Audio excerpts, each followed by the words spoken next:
Dean Legge wrapping up Georgia's 27-0 shutout win. Georgia with another shutout. Jake Fromm was very quick to point out that this was the third shutout for the Dogs, and that hadn't happened since 1981. I don't know if that's true or not, but I'm going to take Jake's word for it. You know, I thought this game was very similar to what I thought it would be like, which was rough. And once you have an emotional win over your rival where you played pretty well, then you come down to a rock dirt team like, you know, kicking rocks all day long like Mizzou, who may be gritty, but they're not so hot. And, you know, Georgia with a 27-point win, they cover. It was a boring game. You wind up with 339 yards. I don't think Missouri had over 120 yards going into the fourth quarter. They're really, besides maybe the receivers for Georgia with Cager, who Kirby says will be okay, and Pickens, this was a forgettable game. I mean, Jake had fewer than 50% completions. That's not like him. It wasn't great. Now the defense, on the other hand, I mean, Missouri didn't have 200 yards. They were 18 of 34, so they were right on the borderline of 50% themselves. 50 yards rushing, that's not going to work. And then, you know, 11 first downs. I don't even know if they had a first down in the first quarter. This was a game that you kind of had to get out of the way. And now you pivot towards Auburn. You know, Georgia had the ball 10 minutes longer than Mizzou. That's a lot. You pivot towards Auburn, a team that just like sitting here thinking about it, I mean, I think Georgia should win that game. I'm not sure how much they're going to be favored by. I think they'll be favored by 3 or more. The big issue here, there's a couple different things. Number one, as it relates to the injuries, it looks like everybody's okay. So that's a big deal. Secondly, when you start talking about Auburn's situation, you know, they've lost LSU. They cannot win the league. I think they're officially out, if my math serves correct, because they've only got 2 conference games left. So it's LSU's would have to obviously face plant.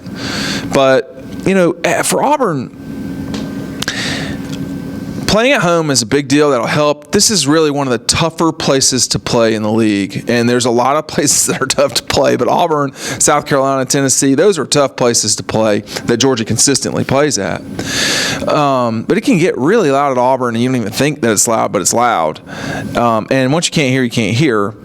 But I think for Georgia, the problem for Auburn, I think, coming in this thing is, you know, Georgia has played pretty well against Gus Malzahn teams, generally speaking, but with Kirby here, there's been times when Auburn hasn't been able to do much scoring. And as good as Auburn's defense is, the fact that Georgia is going to be relatively healthy, you know, you watch and you see Trey Hill get knocked out. You see Cade Mays get knocked out. And then you see Isaiah Wilson get knocked out. Lawrence Cager gets knocked out of the game. Matt, I want to make sure I get this right. Kirby, well, you weren't in here, but Kirby, I think I remember him saying that everybody was healthy and they could come back in if they needed to. You know, Trey Hill was walking around in his own power. Isaiah Wilson got back in there. Cager, Kirby said, was fine, I remember. So I can't recall exactly on Trey Hill, but I think he was okay at the end of the day. He was walking around. Cade Mays was fine. So you have this anaconda team in Georgia that is going to play its style of ball no matter what. And Auburn is going to have to score.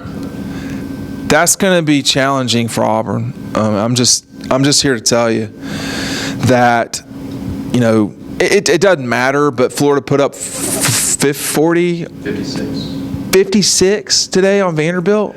They barely could move the ball against Georgia, particularly until the fourth quarter. I like Georgia in the game. I think they can lose, no doubt. But, you know, it's all on the line next week. I mean, A&M, them winning in Athens, that's going to be something I have to believe to see. I don't think A&M's bad. In fact, I'm not sure how much worse A&M is than Auburn necessarily. But this matchup, Georgia, Kirby Smart seems to be doing a pretty good job of getting this matchup right. Let's just see what happens. You know, I don't know. But my suspicion is Georgia will win the game. And you'll know probably in the first quarter. I mean, Auburn will probably score a touchdown in the first quarter. And then from that point forward will be the question, can Auburn run around with Georgia, a team that is just yards are hard to come by. This is going to be a low-scoring game, I think. But I expect Georgia to be favored on Sunday, anywhere from 3 to 5, but I expect them to win the game. All right, Dean Legge wrapping it up here in inside Sanford Stadium. It was cold. This was back-to-back cold weather weeks. I'm going to leave the playlist for y'all to check out. Let's keep watching everything and see how it goes. Georgia, Mizzou playlist up here, and please click and subscribe.